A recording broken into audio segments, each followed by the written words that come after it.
Quando nós vemos para nós, espíritas, nós temos que o fluido faz parte da natureza, certo? Os espíritos fazem parte da natureza. Então, é uma natureza mais abrangente.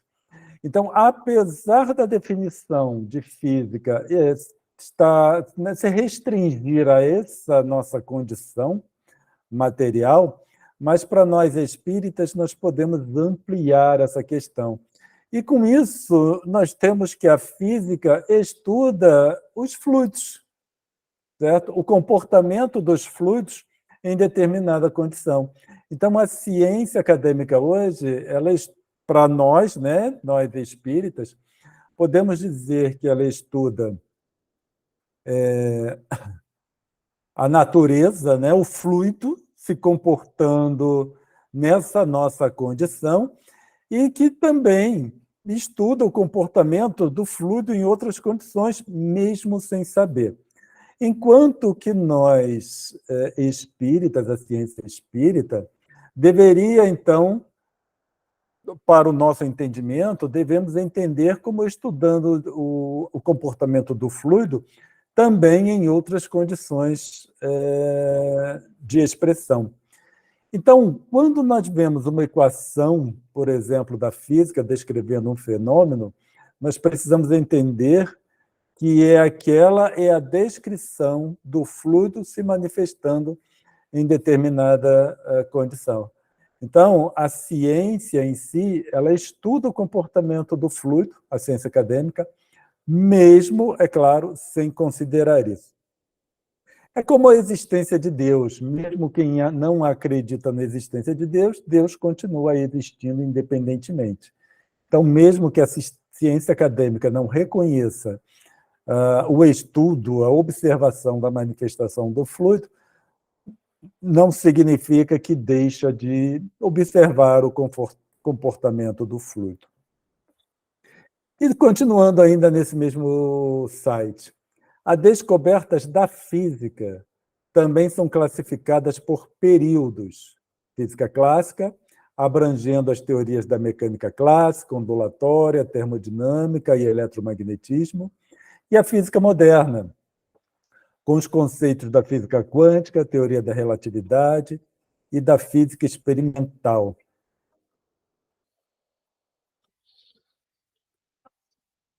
Eu estou ouvindo um som? Desculpa, eu comecei a tocar aqui alguma coisa. Oi, gente. Tem alguém com o som ligado? É que para mim eu não consigo identificar. Não, foi o meu mesmo, o meu celular. Então tá bom. Se precisar, estou aqui monitorando, tá? Eu não sei como começou a tocar aqui meu celular, mas é que Som dos anjos. Eu uso o controle do celular para manipular a tela, então eu devo ter tocado em alguma coisa. Bom, então vamos lá. A física, então, a evolução da física, ela é observada ao longo do tempo, certo? Então, da mesma forma que a física clássica ela reinou durante um período, e agora nós temos a física quântica, não quero dizer com isso que a física clássica não tem utilidade, continua sendo válida, tá? Então, a física clássica continua sendo válida, abrange um determinado ramo de fenômenos, a física quântica abrange outro ramo de fenômenos, e podemos supor que mais para frente nós teremos uma nova física que abrangerá o comportamento do fluido em uma condição diferente da nossa, por exemplo. E aí nós temos também, né, que a física ela se distingue por áreas. E essas áreas são a mecânica, que estuda os movimentos dos corpos, a termologia, que é responsável pela análise dos fenômenos relacionados com temperatura e calor, e eletricidade e magnetismo, responsáveis pelos fenômenos elétricos e magnéticos. E aí nós colocamos, né, esse slide para chamar a atenção especificamente com relação ao magnetismo. O termo magnetismo, infelizmente, ainda é muito utilizado no meio espírita, mas o termo magnetismo ele foi utilizado tanto por Mesmer e Kardec, ainda encontramos esse termo na codificação, mas nós precisamos lembrar que ele foi utilizado numa época em que os fenômenos elétricos e magnéticos ainda não eram bem conhecidos. Então, muitas coisas que não se sabia se chamava de eletricidade e magnetismo. Tanto que Kardec, com relação às mesas girantes, falou que devia ser um fenômeno magnético qualquer. Por que nós falamos infelizmente? Porque aqueles versados, né, um pouco mais em ciência, quando ouve falar em magnetismo no meio espírita, magnetização e etc., cria um desconforto. Eu sinto um desconforto todas as vezes que estou em um meio espírita e ouço falar em magnetismo, magnetização e etc. Magnetismo é bem definido na física e está relacionado com os fenômenos magnéticos, com o magnetismo bem específico do fluido se manifestando nesse nosso meio. O que nós precisamos substituir esse termo, né, como nós falamos, era utilizado na época, mas hoje em dia nós precisamos de utilizar por outro termo, como fluido e fluidificação, por exemplo, né? Ou algo mais parecido. Mas magnetismo animal, esse termo já caiu em desuso e causa espécie, né, para aquele que está mais afeito aos termos científicos.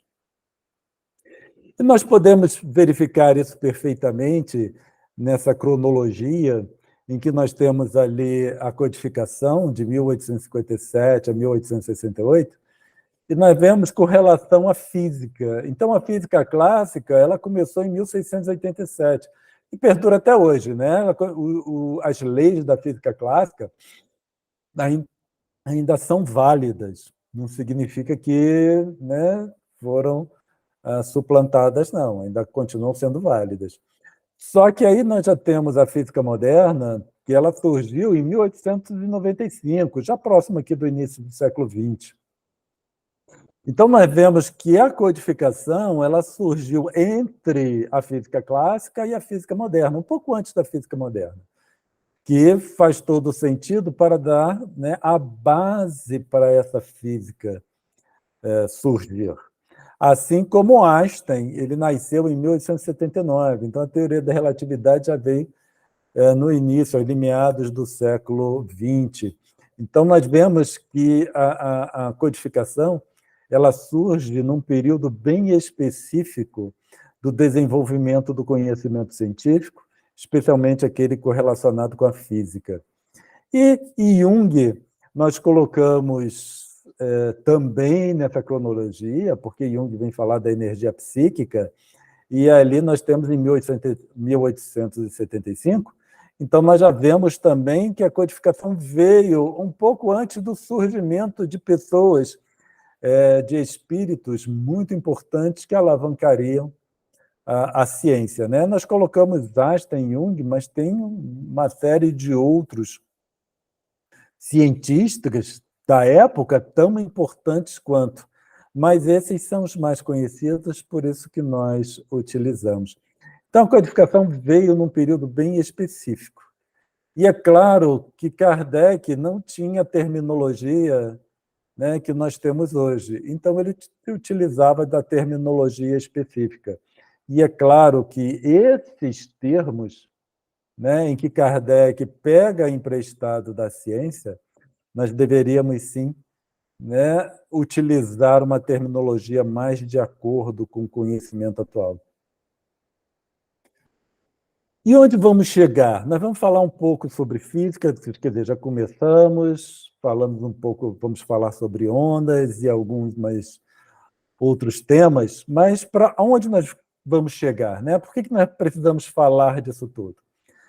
Nós vamos chegar no capítulo 4, que é o último capítulo que nós abordaremos, e onde André Luiz fala sobre a mente humana. Então, ele distingue o comportamento da mente humana. Por mente humana, nós vamos interpretar mente relacionado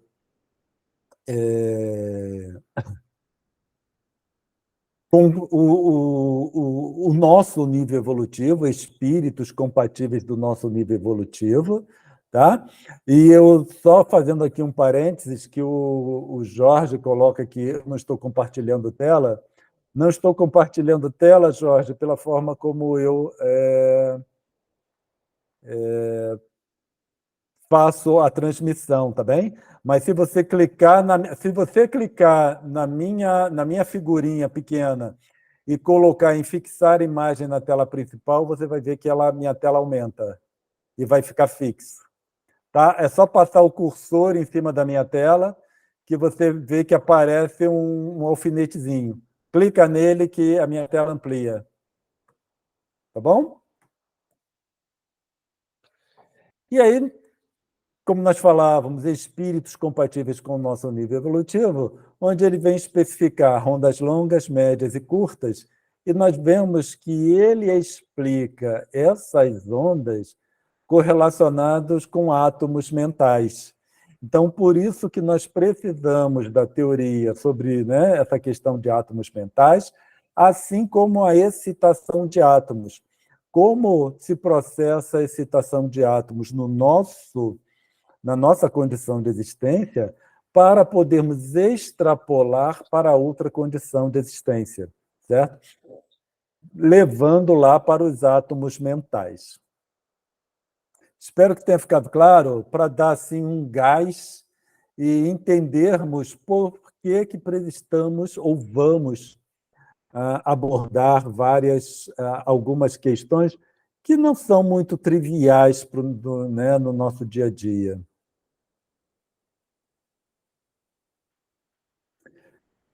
Jung, no livro Energia Psíquica, esse livro é um livro bem fino, ele tem umas 70 páginas. E então, quando eu comprei esse livro para ler, eu olhei assim, é umas 70 páginas, é um livro que eu vou ler rápido, né? Eu sento e pouco tempo eu leio essas 70 páginas. Como foi minha surpresa que eu levei dias lendo esse livro, porque eu precisava ler e reler cada parágrafo, tamanha complexidade desse livro. Então, embora seja um livro muito, né, pequeno, 70 páginas, mas demanda muito tempo de leitura, e eu não vou ser franco para vocês, não sou capaz de afirmar que entendi o livro completamente. Tá? Mas fica aqui a dica, que é um livro muito interessante para quem tiver interesse e vale a pena ser lido ou ser estudado, que esse livro a gente não lê, nós estudamos e demanda tempo. Ele diz o seguinte, nos parágrafos 3 e 6. Então, nós vemos que é logo no início desse livro. Ele diz o seguinte, a ideia de energia não é a de uma substância que se movimenta no espaço, mas um conceito abstraído das relações de movimento. Suas bases não são, por conseguinte, as substâncias como tais, mas suas relações. Aí nós começamos a perceber que, quando nós falamos em energia, nós estamos falando em um sistema de relações.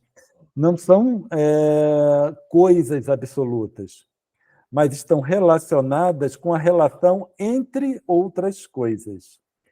No parágrafo 6, desculpa, ele diz: o conceito de energia psíquica é tão legítimo em ciências quanto o de energia física. E a energia psíquica tem também suas medidas quantitativas e formas diferentes, como a energia física. Então, Jung, ele abre as portas para que nós possamos analisar a nossa mente, como nossa mente funciona, todo esse sistema, né, dessa estrutura psíquica, como funciona, baseado nos conceitos da física, o que, né, nos abre portas para entender um pouco mais o processamento de informação, da nossa mente, não estamos falando de cérebro, nós estamos falando de mente. Como se ocorre esse processamento de informação? Níveis energéticos na nossa mente, né? Dentro da mente, nós podemos analisar em termos de níveis energéticos, e aí nós não abordaremos isso nesse estudo, mas nós podemos, então, analisar como ocorre o esquecimento das outras encarnações, nós podemos analisar por que quando desdobrados, nós interagimos com o meio para onde vamos e quando acordamos nós não lembramos. Então, abre ensejo para várias análises de questões espíritas que são muito importantes para o nosso entendimento do funcionamento do espírito. Isso significa como nós funcionamos, né? Então, como nós estamos falando de física, vamos falar de energia, isso pode ser ampliado para a energia psíquica. Então, nós temos que tanto André Luiz, no livro Mecanismos da Mediunidade, onde ele vem relacionar a mente humana com processos energéticos, e Jung também faz a mesma correlação. Então, nós temos, sob dois pontos de vista, né, um espírita e um da ciência, onde nos permite ampliar a nossa análise sobre o funcionamento da natureza, da nossa natureza espiritual. E só para não lembrar, né, mas só para nós entendermos como é a mecânica quântica, porque nós vamos falar um pouco sobre questões da física quântica. Niels Bohr, que foi um cientista extremamente importante para a mecânica quântica, ele diz o seguinte: qualquer um que não se choque com a mecânica quântica é porque não a entendeu. O que isso significa? Que muitos dos fenômenos quânticos são extremamente bizarros quando nós analisamos com a nossa conceituação trivial, a nossa conceituação do dia a dia, quando nós analisamos à luz da física clássica, por exemplo. Então, a mecânica quântica ela traz assim, fenômenos muito bizarros. E aí, quando nós comparamos alguns desses fenômenos bizarros com alguns dos fenômenos espíritas, ou espirituais, melhor dizendo, nós vemos que um não é tão bizarro assim quando comparado com o outro. Então, muitos fenômenos espirituais eles são bizarros quando analisados, né, na conceituação cotidiana. E a mecânica quântica também é muito bizarra quando nós comparamos com as questões do cotidiano. Então, só para entendermos que, né, existe muita coisa assim que a mecânica quântica traz e que até hoje ela não é completamente entendida. Então, muito tem para se descortinar. Porque nós, né, na nossa opinião particular, a mecânica quântica ela está ali no limiar entre a manifestação do fluido da nossa condição de existência e a manifestação de fluido na condição de existência imediata a esse nosso plano. Então, ela está ali trabalhando nesse intercâmbio de fluidos. Por isso que um é tão bizarro quanto o outro, né? Os fenômenos espirituais e a mecânica quântica são igualmente bizarros, por assim dizer. E nós temos o átomo, segundo Thomson.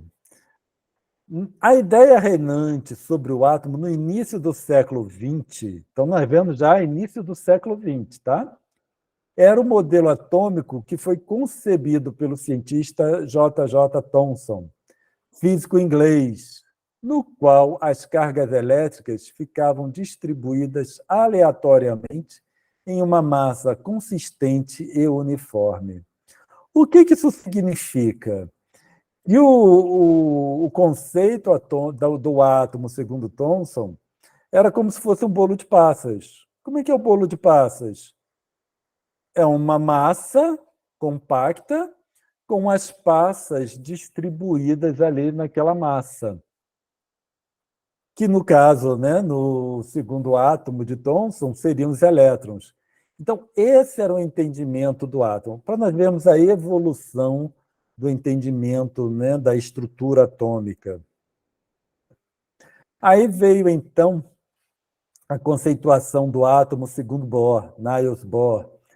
Então, que ele diz que o átomo era constituído de um núcleo pesado, circundado por um número suficiente de elétrons para torná-lo eletricamente neutro. Então, era um núcleo com os elétrons girando ao seu redor. Esse é o conceito de átomos que normalmente nós trazemos conosco. É esse o conceito que é ensinado nas escolas. Muitos colocavam, né, no estudo do átomo, as crianças, aí compravam aquelas bolinhas de isopor e aí montavam o átomo, onde colocavam nêutrons e prótons juntinhos para formar o núcleo, e toda uma estrutura para os elétrons. E quando nós falamos em átomo, para nós, essa é a conceituação trivial que vem na nossa mente.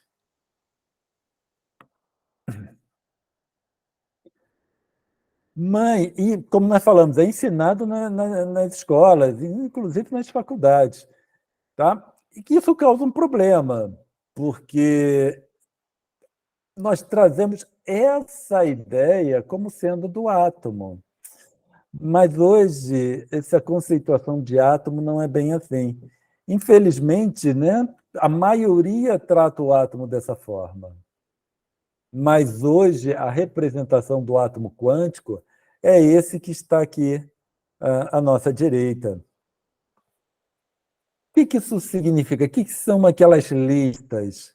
São ondas de probabilidade, são os locais onde os elétrons podem existir.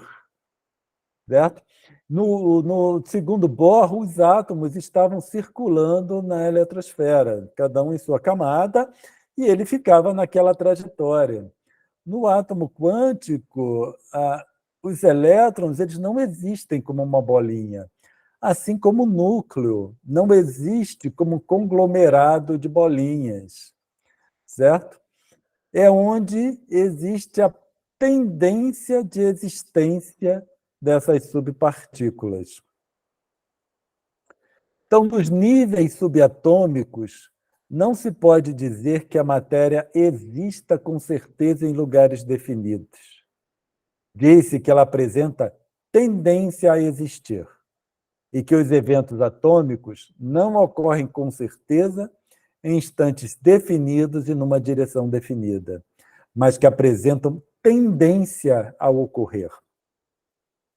O que isso acontece? O que acontece quando nós vemos isso, analisamos dessa forma? É que a maneira como nós pensamos no átomo, pensamos na nossa matéria, muda completamente. E aí nós vemos que, quando nós falamos em matéria densa, isso é algo que né, não representa a realidade, por assim dizer. O que nós temos como matéria densa é a nossa interação com o fluido se manifestando numa determinada condição. Então, eu tenho minha mesa, por exemplo, minha mesa em que meu computador está apoiado, é fluido se manifestando numa determinada condição. E a interação de espíritos com esse fluido é que traz a definição de matéria densa. Espero que tenha ficado claro essa colocação. Aí, o que significa, quando nós vamos para as nossas manifestações, ou expressão dos fluidos nas suas várias condições? É que o espírito ele interage com a matéria nas diferentes condições. E, para ele, então, essa matéria é densa.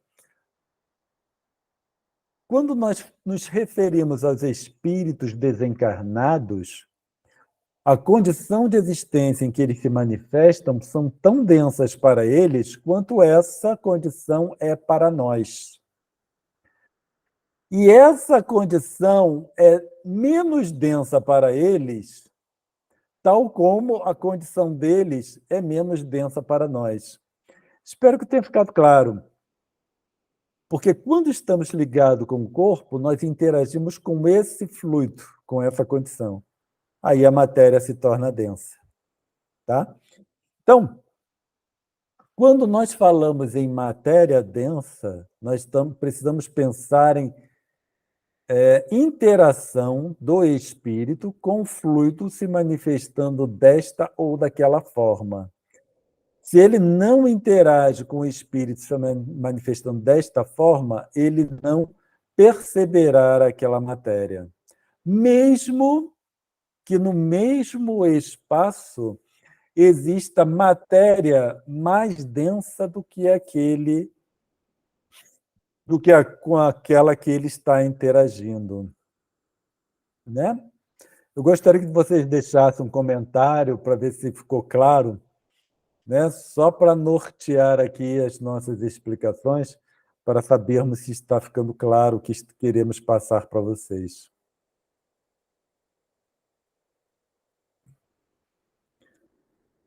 No formalismo da teoria quântica, essas tendências são expressões de probabilidade e são associadas a quantidades matemáticas que tomam a forma de ondas. Estas ondas não são tridimensionais reais, como as ondas sonoras. São ondas de probabilidade. Isso significa que nós vamos falar sobre ondas, né, ondas tridimensionais, mas apenas para deixar claro que existem outros tipos de ondas, além dessas de que estamos tratando, né? De que estamos mais acostumados. Então, existem ondas de probabilidades que promovem fenômenos no meio material. Tá? No meio espírita, nós ouvimos com muita frequência que o pensamento é uma onda eletromagnética. Isso é um equívoco, porque a onda eletromagnética são ondas bem específicas para a nossa condição de existência. Quando André Luiz e outros autores falam em onda eletromagnética para pensamento, eles estão apenas fazendo uma alusão para o nosso entendimento. Certo? E aí nós analisamos de uma forma que a maioria conhece. As ondas eletromagnéticas, a maioria conhece sobre as ondas eletromagnéticas. Mas quando nós vamos para essas outras ondas, como ondas de probabilidade, que essas ondas de probabilidade ocorrem no âmago da matéria, no âmago do átomo, certo? Nós vemos que a interação do espírito com o fluido ela é muito mais sutil do que a interação de ondas eletromagnéticas com os átomos. Tá certo? Precisamos ainda considerar que nós, e também os objetos com que estamos acostumados a lidar, somos constituídos por estes átomos. Somos compostos de um aglomerado de vazios. A nossa estrutura, nosso corpo físico, que nós falamos tanto em matéria densa, matéria sutil, né? Matéria em outras densidades, nós vemos que isso é apenas uma referência que não representa a realidade, ou mais próximo da realidade. Ela, na verdade, se afasta da realidade. Qual é o problema para nós, espíritas? Porque nós acabamos tentando analisar os fenômenos espirituais segundo os fenômenos que ocorrem com essa matéria, com essa condição de existência. Então, densidade é um termo que eu não gosto de usar, sempre que eu tenho oportunidade eu falo isso. E quando nós temos tempo, é claro, nós explicamos o porquê. Não gosto de usar que essa aqui é matéria densa e o outro é matéria menos densa, porque a densidade é algo muito subjetivo, certo? Porque a densidade ela está na relação do espírito com o fluido, e não no fluido em termos absolutos.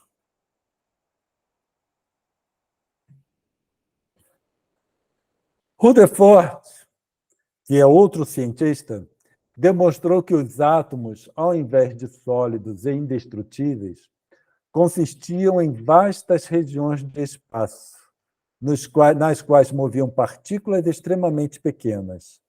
Agora, a teoria quântica tornava claro que até mesmo essas partículas nada tinham a ver com objetos sólidos. Então, quando nós falamos em matéria densa, nós não estamos falando em objetos sólidos. Nós estamos falando de um sistema de relações. Lembrando lá Jung, quando ele vem falar para nós que a energia é baseada no sistema de relações, então, até a matéria é baseada em um sistema de relações. Onda. E aí nós vamos para a conceituação de onda mais no trivial, né? Conceituação mais comum, e não as ondas de probabilidade. No dicionário Aurélio, diz o seguinte para nós: perturbação periódica, mediante a qual pode haver transporte de energia de um ponto a outro, de um material ou do espaço vazio. Então, onda é uma perturbação periódica com transporte de energia de um ponto ao outro.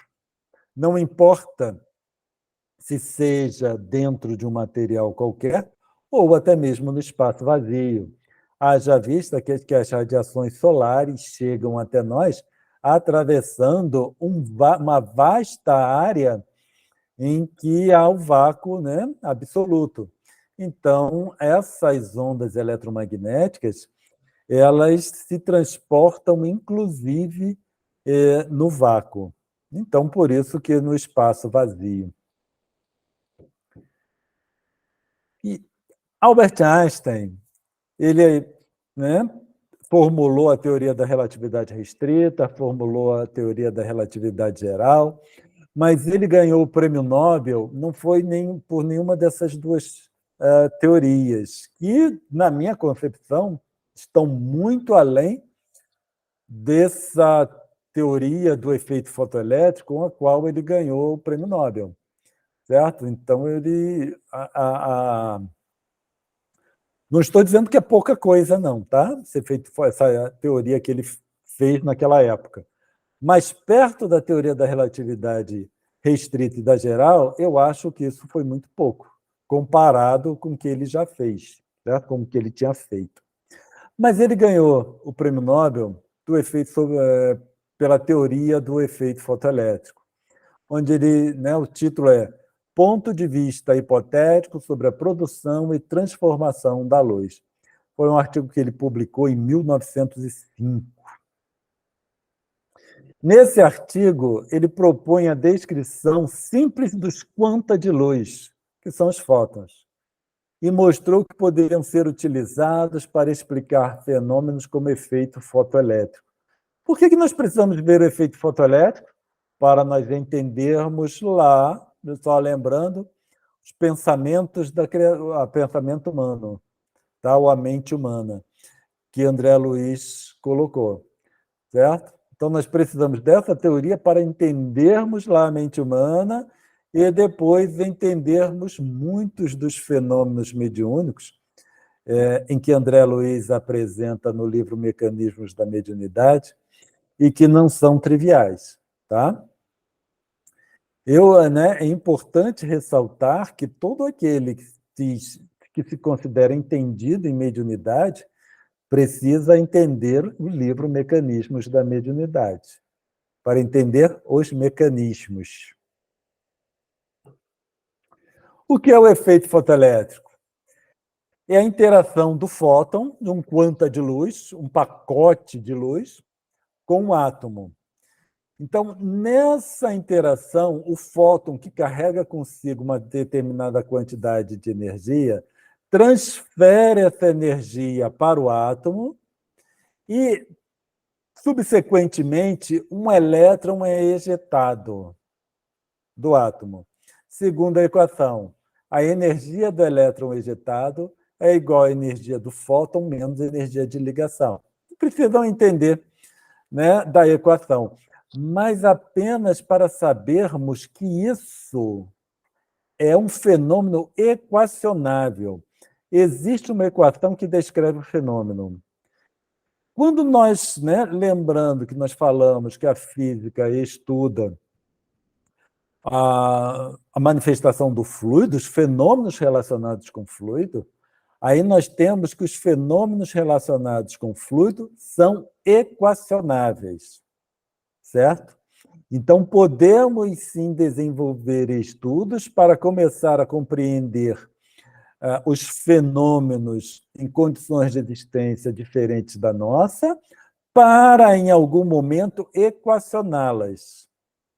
Lembrando que entre a física clássica, que foi ali 1600 e pouco, até a física quântica, início do século XX, nós tivemos séculos. Isso significa o quê? Que se nós começarmos hoje, poderemos, daqui a alguns séculos, entender um pouco mais sobre os fenômenos do fluido em outras condições de existência. Tá? Não é algo que eu começo hoje e espero ter resultado amanhã. Eu tenho que começar hoje e esperar resultado daqui a 400 anos, 500 anos. Que seja. O que significa esse fotoelétrico, né? Então, de acordo com a teoria ondulatória que existia, né, o que se acreditava que acontecesse, o poder da luz seria proporcional à intensidade. Uma luz intensa, sendo projetada sobre um metal, deveria retirar mais elétrons daquele metal. Porque, como nós vemos, fótons de luz interagem com átomos e ejetam elétrons. Aqui nós temos fótons de luz interagindo com átomos e ejetando elétrons. E se acreditava que isso estaria relacionado com a intensidade da luz. Quanto mais forte a luz, mais elétrons. Só que não era bem assim. Foi observado que apenas uma suave luz azul era suficiente para retirar elétrons, enquanto que uma forte luz vermelha não era capaz de retirar um elétron apenas. Em outras palavras, ou melhor, apresentando esquematicamente, nós temos ali o nosso metal, uma luz vermelha muito intensa era projetada sobre esse metal, mas não se observava nenhum elétron sendo ejetado desse metal. Ao passo que uma suave luz azul, uma luz muito tênue, uma luz azul muito fraquinha, já era capaz de ejetar elétrons. Claro, aí a luz azul, quanto maior a intensidade de luz azul, mais elétrons são ejetados do metal, certo? Enquanto a luz vermelha não importava a intensidade da luz, que os elétrons não eram ejetados. O que isso significa? Que é tudo uma questão de energia. A luz vermelha, nós vemos ali que ela tem uma energia muito menor que a luz azul. Tá? Ali está com relação à frequência, tá? Mas quanto maior a frequência, maior a energia. Tá certo?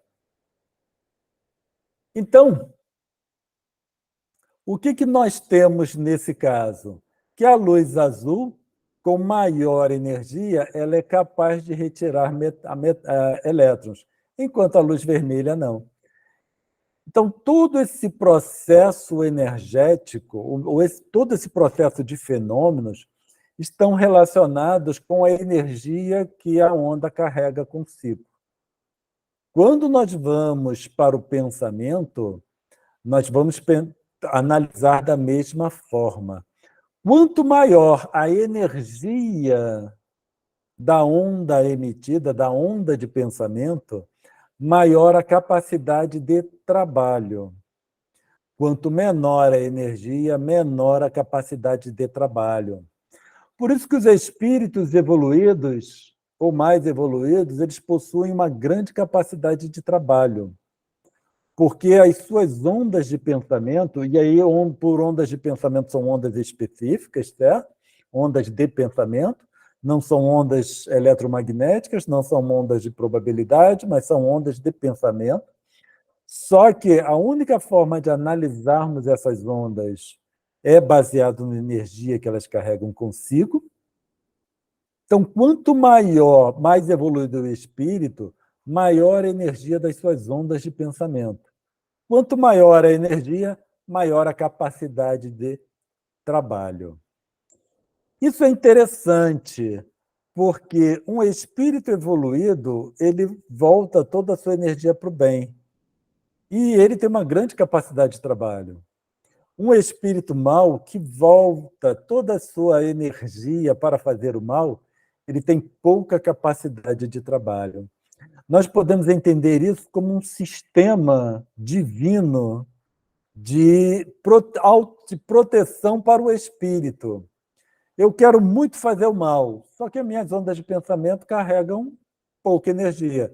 Com isso, eu consigo fazer pouco mal, mesmo que minha vontade seja grande. Ficou claro isso? É um sistema de proteção. Eu não consigo fazer mais mal porque as minhas ondas de pensamento carregam pouca energia. E, com isso, é pouca capacidade de trabalho. Espero que tenha ficado, né, esclarecido essa questão, esse sistema de proteção. Isso é importante para a mediunidade, por quê? Porque o médium interage com espíritos maus, espíritos equivocados, certo? Espíritos em situações muito degradantes. E a sorte, né, para o médium é que toda a sua carga, a carga de pensamento desses espíritos, tem pouca capacidade de trabalho quando comparada com espíritos evoluídos. Por isso que nosso trabalho mediúnico, nós precisamos do amparo dos mentores, certo? Que é um espírito que já traz uma carga de trabalho grande, com uma energia voltada para o bem, somada à nossa carga de trabalho, que não vai ser igual a dele, mas preferencialmente não igual a dele do mentor, mas preferencialmente também não será igual do espírito que estaremos tratando. Então, somando o mentor conosco, nós conseguimos controlar o espírito mau, o espírito equivocado, em um trabalho mediúnico de atendimento a irmãos desencarnados. E quando se fala que mediunidade se faz com Jesus, aí é importante nós entendermos o porquê com Jesus. Não é porque Jesus, porque Jesus, aquela questão religiosa, né, de precisamos estar sempre atrelados, alinhados com Jesus. Não é uma questão religiosa, é uma questão técnica. Porque Jesus tem uma alta capacidade de trabalho, certo? Ondas de pensamento altamente energéticas. Então, isso é uma questão técnica. Quando eu tento me alinhar com Jesus para a prática mediúnica, eu elevo ao máximo que eu posso, é claro, a minha capacidade mental. Certo? Então, eu levo ao máximo a minha capacidade mental. Quando eu me alinho com o mentor, eu estou numa condição bem melhor do que o espírito que irá se manifestar. Então, mediunidade com Jesus não tem nada de religioso, mas é uma técnica segura de trabalho mediúnico. Está bem? Então, quando nós ouvirmos falar mediunidade com Jesus, nós vamos pensar sempre que é uma técnica de trabalho mediúnico. Nós nos ligamos a Jesus, nós nos ligamos aos nossos mentores para uma prática mediúnica segura. A Rosane Dantas e a Alessandra Rodrigues responderam que ficou claro. Muito obrigado a vocês pela resposta, pelo retorno aqui ao nosso pedido. Isso é uma onda. A onda ela é caracterizada pelo comprimento de onda e pela amplitude. Né? A amplitude é a altura da crista. E comprimento de onda é a distância ou, né, entre duas cristas. Essa é o esquema de uma onda eletromagnética. A onda eletromagnética ela é composta por duas ondas. Então, isso aqui é uma onda que se propaga, e a onda do mar, por exemplo, ela se propaga dessa forma, as ondas sonoras se propagam dessa forma. A onda eletromagnética ela já é composta por duas ondas, uma referente ao campo elétrico e a outra referente ao campo magnético. Então, por isso que é onda eletromagnética, porque ela é composta de dois campos perpendiculares entre si e seguem na mesma direção. Tá bem? Isso é uma onda eletromagnética. E aí nós temos o espectro eletromagnético. Então, vou ampliar aqui para, né, ficar melhor a visualização. Esse é o espectro eletromagnético. Nós temos, desde o campo, o lado esquerdo, os raios cósmicos, que são raios altamente energéticos, vindo do cosmos, tá bem? E no outro extremo, nós temos as ondas curtas, médias e longas. Essas ondas curtas, médias e longas não são as mesmas que André Luiz se refere com relação à mente das criaturas, tá? Essas ondas aqui são referentes às ondas eletromagnéticas e elas se encontram nesse espectro eletromagnético do nosso campo. Lá ele fala ondas curtas, médias e longas com relação às ondas de pensamento. Para a nossa análise, para o nosso entendimento, ele faz a correlação, que nós faremos também uma correlação. E aí, do mais energético para o menos energético, nós temos os raios gama, os raios X, o ultravioleta, luz visível. Então, nós temos que a luz visível é um pedaço muito pequeno, uma parcela muito pequena de todo o espectro eletromagnético, certo? Depois o infravermelho, aí o micro-ondas, radar e etc. Nós temos as ondas de TV, de FM, depois ondas curtas, médias e longas. Então, os nossos olhos eles são capazes apenas de perceber essa faixa do espectro eletromagnético. A luz visível, a luz que nós vemos, são ondas eletromagnéticas.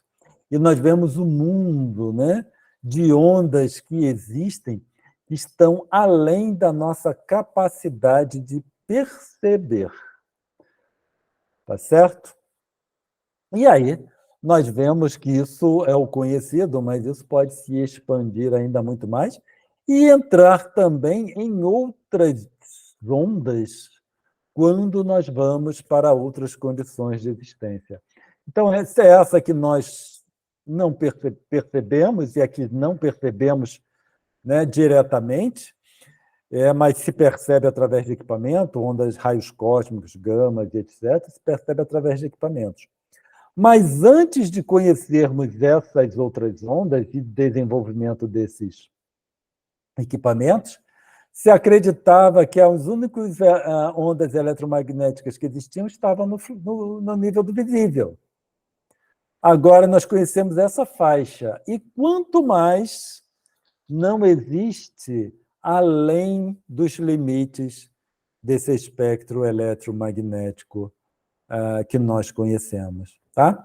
Apenas para abrir a mente para outras possibilidades que estão muito além do conhecimento atual.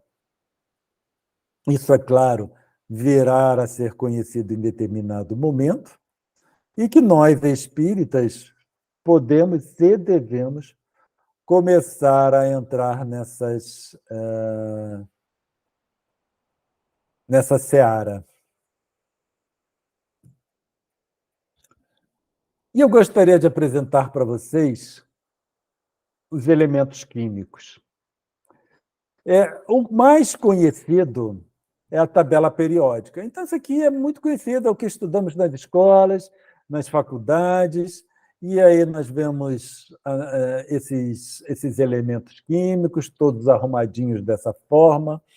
É um esquema que estamos acostumados a perceber, né? E aí visualizamos de uma forma bem clara. Não, deixa eu diminuir, mas vamos voltar aqui para ampliado para nós percebermos melhor. Então, nós temos o hidrogênio lá no topo à esquerda, o elemento mais leve, e mais para baixo nós temos o urânio, naquelas ali azul que está destacado ali no meio, né? Na segunda linha, nós temos tório, protactínio e urânio, sendo que o urânio é o elemento mais pesado que ocorre naturalmente. Existem outros mais pesados, mas que não ocorrem naturalmente. E aí nós temos, inclusive, isso que é interessante, porque até determinado momento da nossa história, só os elementos químicos só iam até urânio.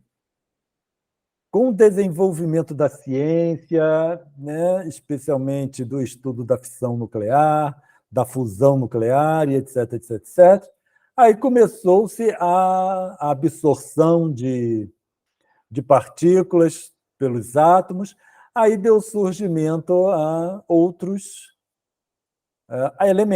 elementos mais pesados. Por isso que são elementos artificiais. Então, até então, só tínhamos até urânio. Hoje nós temos elementos mais pesados que o urânio. Mas isso é o que se conhece normalmente, né? Eu acredito que vocês reconheçam muito bem essa tabela periódica, só de olhar. Mas essa tabela ela é ampliada para a tabela de isótopos. E aí nós temos uma tabela que é muito maior, muito mais complexa do que essa que é conhecida por nós. Nessa tabela de isótopos, nós temos os elementos químicos, os mesmos elementos químicos, mais os seus isótopos. Cada quadradinho minúsculo desses que vocês estão vendo é um isótopo. Tá? O preto, esses quadradinhos em preto, são os isótopos estáveis, que não são radioativos, que não decaem. Enquanto os coloridos, eles são radioativos, né? E decaem, ou podem decair. Então, nós vemos que o que nós encontramos na natureza é mais complexo do que essa tabela periódica. Tá bem? E aí nós vemos que na natureza existem fluidos se manifestando como átomo muito diferente, de forma muito diferente daquela que estamos acostumados. Porque cada isótopo tem particularidades muito específicas, certo? E leis de regras de decaimento específicas, então são bem específicos. E cada isótopo é utilizado com uma finalidade. Quando nós vamos para a ciência, nós temos a utilização de isótopos das várias e variadas formas. Isso amplia também para nós o nosso entendimento de átomo.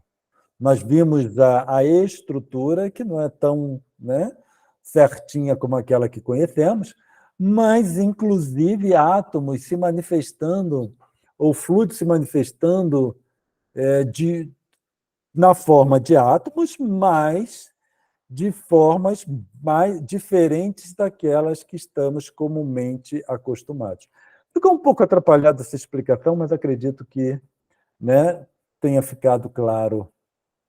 E quem tiver curiosidade, é só ir no Google e digitar tabela de isótopos, que vai abrir uma série de páginas para vocês consultarem, com explicações bem mais completas do que essa que estamos apresentando agora, claro, por causa da limitação do tempo. O que nós queremos aqui é deixar claro que, na natureza, os átomos se expressam de formas diferentes, daquelas que nós comumente conhecemos. Nós íamos entrar também nas forças, nas 4 forças, mas vamos passar rapidamente, né, porque já são 9h14, eu tenho ali, eu acho que dá tempo, né? Podemos levar até ali às 9h20, foi mais ou menos a hora que nós conhecemos. Acho que dá tempo. As 4 forças que nós temos na física é a força gravitacional, a força fraca, a força eletromagnética e a força forte. Então, são 4 forças. As forças também devem, para nós, ser entendidas como manifestação de fluido na forma de forças, certo? Então, o fluido se manifesta na forma de massa, de tempo, de espaço, de energia, de forças, e etc, etc, etc. E ele se manifesta dessas forças segundo regras bem específicas, porque senão nosso universo não se manteria. São essas forças que mantêm nosso universo da forma como ele é. A força gravitacional. Quaisquer corpos que possuam massa atraem-se mutuamente. Rege o movimento dos corpos celestes, por exemplo. Então, a nossa Lua ela se mantém na órbita lunar por causa da força gravitacional. Nós nos mantemos ligados na crosta terrestre por causa da força gravitacional. Agora, veja bem, não é matéria, é que possui massa, certo? Então, nosso corpo físico ele possui massa. A Terra possui massa. Então, nós vamos entender corpos não como matéria, mas como massa. A força fraca, que é responsável por alguns fenômenos na escala do núcleo atômico, como o decaimento beta. Não vamos entrar em detalhes com relação a essa força fraca, porque ela é muito específica, está relacionada com o decaimento beta, que também não vamos entrar nessa seara. A Gesilda diz que está engatinhando na mediunidade, mas estou entendendo um pouquinho. Obrigado, Gesilda. Fico feliz que esteja entendendo um pouquinho. Depois tenta rever o estudo, né? Que talvez fique um pouco mais claro. A força eletromagnética, que está muito relacionada com a nossa vida, certo? É relacionada a cargas elétricas. Pode ser repulsiva e atrativa. Mantém os elétrons e o núcleo unidos, responsáveis pela estrutura atômica e molecular e também o atrito. Então, nosso corpo, que se mantém, né, que ele é constituído por átomos e constituído por moléculas, ele se mantém dessa forma pela força eletromagnética. Porque se não fosse a força eletromagnética, que mantém os elétrons unidos ao núcleo do átomo, esses elétrons se perderiam. E aí nós vamos entender, quando nós falamos em interação efeito fotoelétrico, onde nós falamos que energia de ligação do elétron, porque os elétrons estão presos por essa força eletromagnética ao núcleo do átomo. Então, no efeito fotoelétrico, é importante que a quantidade de energia cedida seja maior que a energia de ligação, né? Essa energia, essa força que mantém o elétron ligada ao núcleo. Então, nós vemos que hoje, para os fenômenos ocorrerem, dependem da energia utilizada no processo. Se for uma energia baixa, o fenômeno não ocorre. Se for uma energia alta, o fenômeno ocorre. Os espíritos elevados, eles são capazes de produzir certos fenômenos porque a energia do pensamento deles é elevada. Os espíritos maus não conseguem produzir certos fenômenos porque a energia do pensamento deles é baixa. E aí, quando nós falamos em elevar nossos pensamentos, né, para sair da sintonia dos espíritos maus, não estamos falando também de religião, não são processos religiosos, são processos técnicos, certo? Quando eu elevo o meu pensamento, toda a minha estrutura de manifestação ou de expressão, eu, enquanto espírito, está relacionado com processos mais energéticos.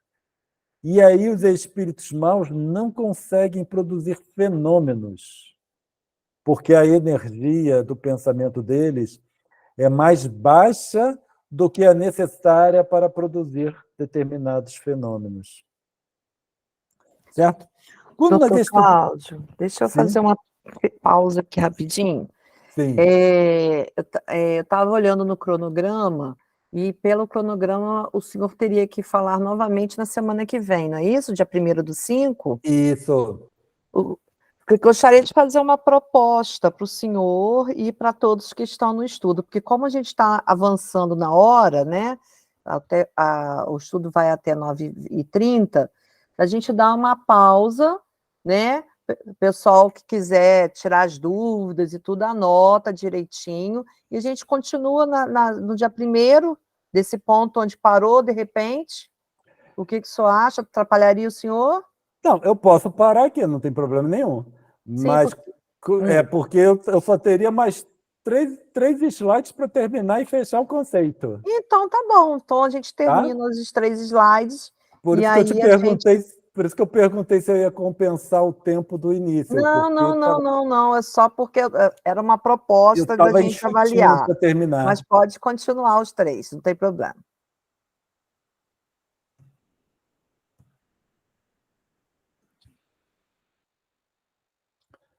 Então, nós temos a força eletromagnética e a força forte. Essa força forte que mantém a estrutura do núcleo do átomo, certo?